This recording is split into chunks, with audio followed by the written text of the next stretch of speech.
Ang malawak na tanawin ay kumikislap sa gitong at lilang liwanag. Maingay ang hangin. Lyra ay nakatayo sa gilid, nakapikit, humihinga ng malalim.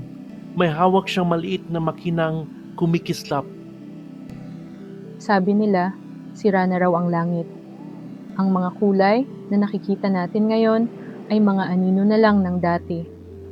Ang mga ulap ay kumikislap sa asul na neon, parang mga ugat ng liwanag. Nirvana skies, tinawag nila itong himala. Pero laging may kapalit ang mga himala. Isang makinis na drone ang bumaba, nagpo-project ng holographic na mukha. Dr. Kai, kalmado ngunit nagmamadali. Kira, hindi matatag ang mga datos. Kapag inactivate mo ang core ngayon, maaring bumagsak ang atmosfera. Bumabagsak na ito, hindi mo lang nakikita mula sa laboratorio mo.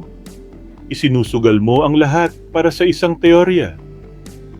Para sa isang alaala, Mas batang Lyra at Kai nagtatawanan sa ilalim ng dome ng mga bituin. Ang langit sa labas ay dalisay, hindi pa nadungisan. bago ang mga bagyo, bago ang mga filter, bago nakalimutan ng mundo kung ano ang tunay na liwanag.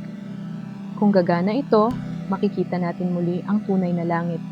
At kung hindi, At least, sinubukan ko. Isang bugso ng liwanag ang sumirit paitaas, paikot na umakyat sa kalangitan. Ang mga neon na ulap ay kumurap, saka naglaho. Sandaling katahimikan. Pagkatapos, luminaw ang langit. Malalim na bukhaw, walang hanggan. Totoo. nagawa mo. Hindi. Naaalala lang natin, minsan, para mahanap ang paraiso, kailangan muling buuin ang langit. The Zeuseth.